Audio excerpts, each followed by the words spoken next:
Dime tu verdad, baby, ella que está pasando. Tú no sabes cómo estoy sufriendo, todo lo tengo que decir. Cuéntame, tu despedida para mí fue dura. ¿Será que te llevo a la luna? Y yo no supe hacerlo así. Te estaba buscando, por la calle gritando. Eso me está matando, oh no. Kami dari kelompok 2 yang beranggotakan 6 orang ingin menjelaskan tentang indera penciuman. Selanjutnya kita akan menjelaskan anatomi. Kita akan berbicara tentang anatomi hidung. Jadi dalam video ini kita akan mulai dengan membahas struktur hidung luar, termasuk tulang rawan. Kemudian kita akan membayangkan membelah kepala dan mencoba untuk menjelaskan anatomi rongga hidung, di mana kita akan berbicara tentang bagian-bagian rongga hidung, sinus, dan kemudian berbicara tentang lapisan dinding dalam rongga hidung, sistem perdarahan arteri, dan vena hidung. Jadi sekarang, mari kita mulai dengan hidung luar. Di sini Anda akan melihat tampilan samping hidung. Ada nama anatomi untuk masing-masing segmen hidung luar, dan masing-masing dipisahkan berdasarkan warna. Di sini kita memiliki radiks nasi, kemudian kita memiliki dorsum hidung dan puncak. Secara lateral, kita memiliki sayap hidung atau ala nasi yang mengelilingi lubang hidung atau nares. Sekarang, jika kita akan menghilangkan kulit dan lapisan otot, kita akan sampai ke tulang rawan dan tulang. Hidung sebenarnya terbentuk dari tulang rawan, dan lemak. Jadi, bagian tulang disebut tulang nasal, tulang hidung kanan dan kiri. Saya akan menunjukkan skema lain setelah ini. Di bawah tulang, Anda akan menemukan kartilago hidung lateral.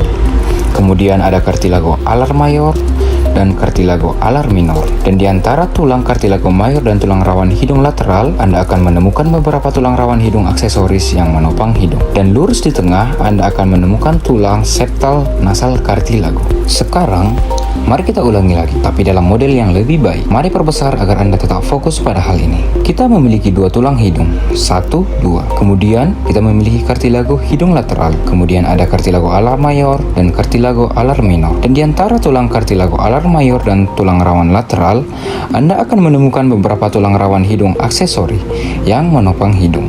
Dan tepat di tengahnya, Anda akan menemukan septal nasal kartilago yang membagi hidung. Bagian lain dari hidung disebut jaringan fibrofati alar yang akan membantu memberikan sayap hidung lebih fleksibel. Sekarang, mari kita singkirkan bagian ini dan lihat dari samping untuk berbicara lebih banyak tentang septum hidung. Seperti yang Anda lihat di sini, jadi septum hidung di sini.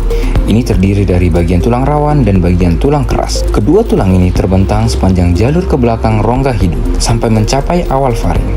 Bagian tulang rawan sedikit lebih fleksibel daripada bagian tulang keras, yang pada dasarnya ini baik, memberikan sedikit kelenturan pada hidung tanpa harus patah.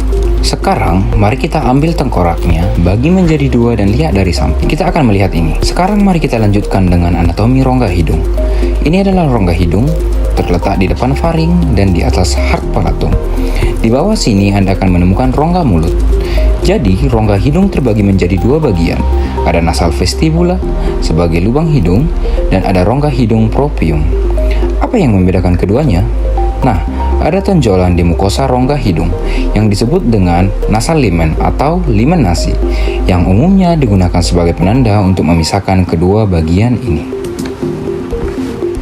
Sekarang, area di dalam lubang hidung, vestibulum hidung ditopang oleh tulang rawan hidung dan dilapisi dengan jaringan yang berisi rambut. Jadi rambut yang Anda lihat di lubang hidung hanya ditemukan di depan hidung. Bagian rongga hidung lainnya yang merupakan rongga hidung proprium tidak memiliki rambut hidung. Bagian tersebut dilapisi oleh mukosa. Jadi, mari kita sedikit berbicara tentang rongga hidung proprium. Rongga hidung proprium juga dibagi menjadi 2 bagian karena fungsinya berbeda. Ini dibagi menjadi bagian olfaktori untuk penciuman dan bagian pernapasan untuk bernapas. Mari kita bahas keduanya, dimulai dengan bagian penciuman. Alasan utama mengapa bagian olfaktori dapat merasakan bau adalah berkat saraf kranial pertama yang menembus ke bagian tersebut. Bagian ini memiliki saluran olfaktori dan bulbus penciuman.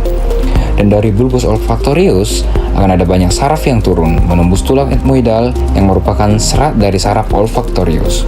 Dan jika kita mengambil bagian kecil dan memperbesar sedikit, Anda akan melihat bagian bagaimana saraf mencapai ke bawah menuju mukosa hidung. akan ada sel-sel epitel yang mendukung neuron-neuron saat mereka menjangkau ke bawah dengan reseptor penciuman. Sekarang bagian pernapasan sedikit berbeda. Jadi mari kita lanjutkan dan bicarakan bagian tersebut. Hal pertama yang Anda perhatikan ketika Anda melihat bagian pernapasan adalah benjolan di mukosa hidung, dan ini disebut konka atau turbinate. Kita memiliki konka superior, konka tengah, dan konka inferior. Di antara konka ini, kita memiliki meatus yang merupakan ruang yang memiliki lubang untuk sinus. Ada meatus superior, antara konka superior dan tengah, ada meatus tengah, dan ada meatus inferior di bawah konka inferior. Di atas konka superior, tepat di persimpangan antara tulang sphenoid dan tulang ethmoid, ada reses yang disebut reses sphenoethmoidal. Dan inilah gambaran anatomi anterior rongga hidung. Untuk memberikan Anda pandangan berbeda dari struktur ini, berikut adalah konka superior, konka tengah. Di antaranya ada superior meatus, middle meatus, dan inferior meatus. Dan di atas sini, Anda akan menemukan reses sphenoethmoidal. Sekarang, mengapa ini berkaitan? Nah, inilah salah satu sinus yang kita miliki. Sinus sphenoid. Ini memiliki tabung yang terbuka langsung ke reses sphenoethmoidal. Di depan sini kita memiliki sinus frontal yang membuka ke dalam meatus tengah, seperti yang Anda lihat di sini. Kemudian di antara tulang sphenoid dan frontal terdapat sinus ethmoidalis. Tulang ethmoid sedikit berbeda dalam hal itu. Sinus ini memiliki banyak dinding. Di dalam sinus membuat kompartemen udara yang disebut sebagai ethmoid air cell. Jadi, ethmoidal air cell banyak rongga dan berdinding tipis. Umumnya, bagian ini dibagi menjadi ethmoidal air cell anterior, ethmoidal air cell tengah, dan ethmoidal air cell posterior.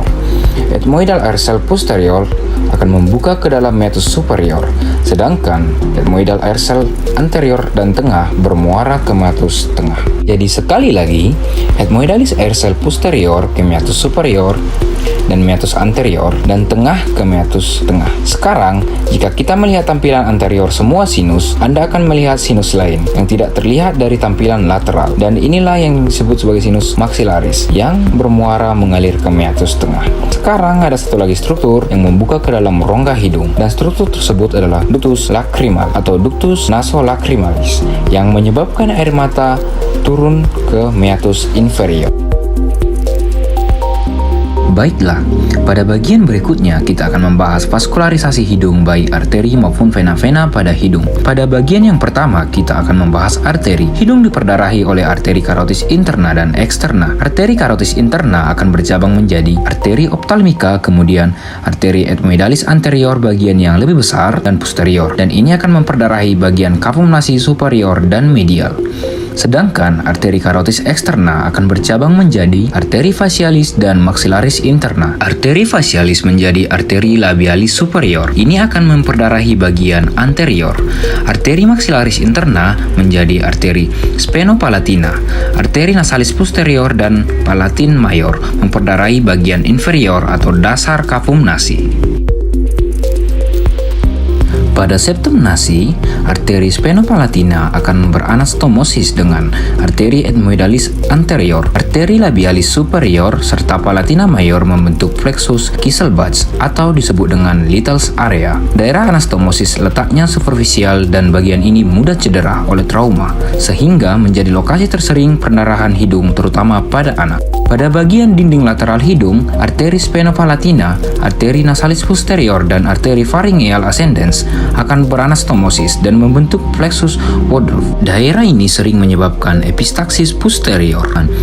Baiklah, setelah kita membahas arteri, tidak lengkap rasanya jika kita tidak membahas vena. Pada dasarnya, vena-vena hidung mempunyai nama yang sama dan berjalan bersamaan dengan arterinya. Aliran darah balik vena ethmoidalis anterior dan posterior akan menuju vena spenopalatina dan selanjutnya menuju plexus pterygoideus dalam fossa infratemporalis dan bermuara pada sinus cavernosus. Karakteristik vena tidak memiliki katup, sehingga ketika terjadi infeksi akan meningkatkan risiko penyebaran infeksi ke. Contoh penyakit indera penciuman itu apa aja sih? Pertama, rhinosinusitis. Yang kedua, polip nasal. Yang ketiga, influenza. Dan yang terakhir, nasofaringitis. Rhinosinusitis, peradangan mukosa atau selaput lendir pada hidung dan sinus paranasal.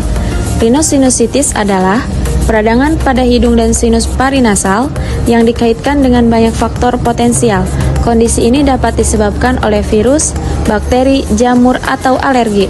Gejalanya yaitu hidung tersumbat, keluarnya cairan dari hidung, nyeri atau tekanan pada wajah, berkurangnya indera penciuman, wajah bengkak, dan sulit bernafas. Cara pengobatannya yaitu yang pertama anti nyeri, contohnya paracetamol dan ibuprofen. Yang kedua, dekongestan topikal untuk mengatasi hidung tersumbat.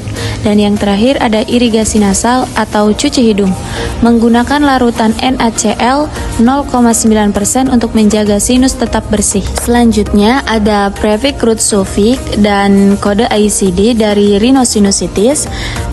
Untuk rhino root, sinus root, dan itis sulfik, kode ICD-nya J32.9. Polip nasal bisa disebut pertumbuhan jaringan abnormal pada selaput lendir hidung.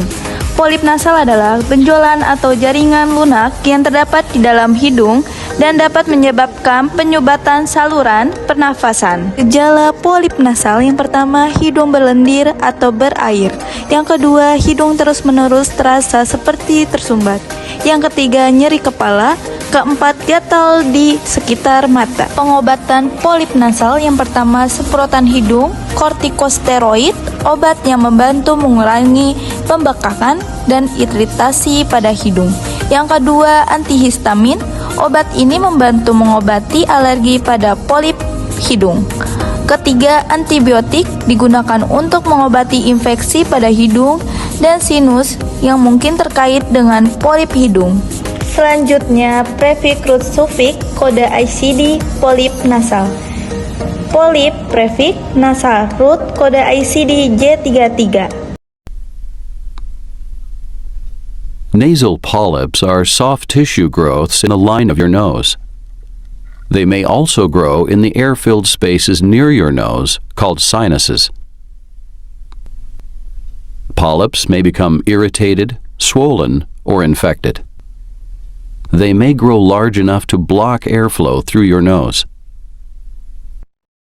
To treat your polyps, your healthcare provider may try medications such as antibiotics, steroid spray, or allergy medicine. If medications don't work, your healthcare provider may want you to have the polyps removed. This procedure is called a nasal polypectomy. In this procedure, the surgeon will insert a thin tool with a camera on the end into your nose. Images from the camera will be sent to a video screen so that your surgeon can see the polyps. Then your surgeon will remove the polyps. After the procedure, your healthcare provider may ask you to use a saline rinse and other medication to help keep your airway open. Influenza atau infeksi saluran pernafasan yang disebabkan oleh virus. Influenza atau yang lebih dikenal sebagai flu adalah penyakit pernafasan yang sangat menular yang disebabkan oleh virus influenza, yaitu ada tipe A, B, dan C. Virus ini menyerang hidung, tenggorokan, dan paru-paru, menyebabkan beberapa gejala dan mengganggunya. Cara pengobatannya, yang pertama, istirahat yang cukup. Yang kedua, perbanyak minum air mineral. Yang ketiga, mengkonsumsi makanan bergizi. Dan yang keempat, obat tetes hidung dapat membantu meredakan hidung tersumbat. Selanjutnya, Previk root sulfik dan kode ICD influenza. Influenza itu termasuk ke root dan kode ICD-nya itu J33. Nasofaringitis, peradangan pada saluran hidung dan faring atau tenggorokan. Penyakit ini juga dikenal sebagai flu biasa atau salesma. Nasofaringitis ini penyakit menular yang disebabkan oleh virus atau bakteri. Gejala nasofaringitis yang pertama adalah hidung meler, yang kedua batuk, dan yang ketiga bersin. Pengobatan nasofaringitis yaitu yang pertama menghindari paparan asap rokok dan polusi. Yang kedua, menghindari makanan dan minuman yang dapat memicu iritasi tenggorokan seperti pedas, terlalu panas, atau terlalu asin. Yang ketiga, membilas hidung dengan larutan garam. Dan yang keempat, meninggikan kepala tempat tidur dengan bantal tambahan. Selanjutnya untuk prepik, root, dan supik dan kodasi di nasofaringitis yaitu prepik tidak ada, naso atau nasal, root, paring root, itis, sufik.